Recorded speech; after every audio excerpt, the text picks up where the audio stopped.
Have you ever been outside and noticed how many shapes, colors, and textures rocks come in? Don't you wonder why? Find out today on Ask the Science Kid.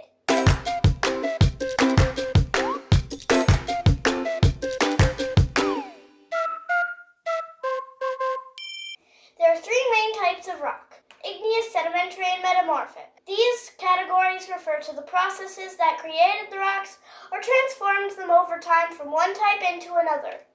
This transformation is called the rock cycle. Let's start with igneous. Igneous rocks form from cooled and solidified surface lava and pools of underground magma that have hardened. For the purposes of this video, lava and magma are essentially the same thing: melted rock. We call it magma when it's below the surface of the Earth's crust and lava above. There are some compositional differences, gases in water that boil off and escape when it emerges. That's not important right now. Rock can melt in a few different ways, but however it does so, if that pool of molten rock starts to cool and harden, it forms igneous rock. Sedimentary rocks are formed from particles of dirt, sand, clay, organic matter, and bits of rock that have eroded. Water, wind, and ice can all gradually break up rocks and other surface minerals and transport them over time to a common area. These particles, along with organic matter suspended in water, are deposited on the bottoms of rivers, streams, and lakes in layers called strata.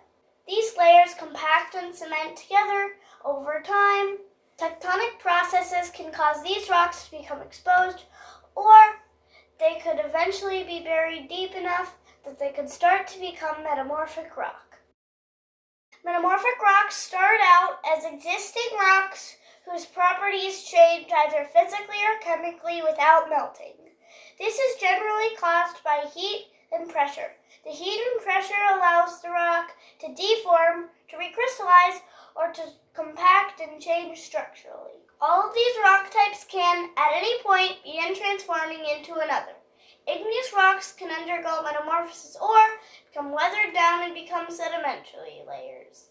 Sedimentary rocks can melt or become transformed by metamorphic processes, and metamorphic rocks can both melt into magma or erode and become sedimentary rock. You can experience these processes hands-on for yourself in the lab.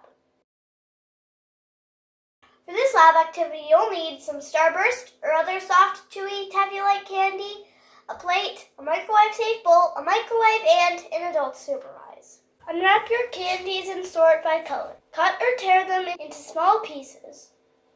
Arrange the pieces in layers on your plate. You may need to use a bit of pressure to hold them together, but the pieces should still be distinct and the layers visible.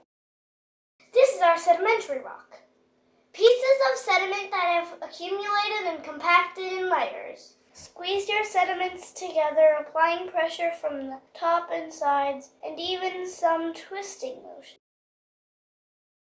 This is our metamorphic rock. Its layers have lost their definition, and the heat and pressure has caused them to fuse together and transform. Ask your adult to briefly microwave your metamorphic rock. Be very careful, as melted sugar is very hot, just like the lava it represents. Pour it out onto your plate. This is igneous rock, formed as our lava cools and hardens. Sedimentary to metamorphic to igneous.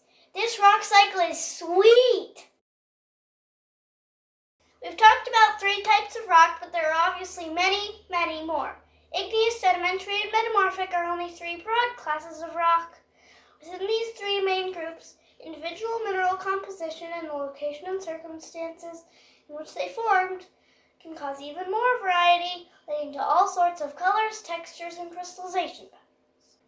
If you have a question you'd like answered or a suggestion for a future video, send it to AskTheScienceKid@gmail.com and make sure to follow along with Ask the Science Kid for more fun facts and answers to kids' science questions.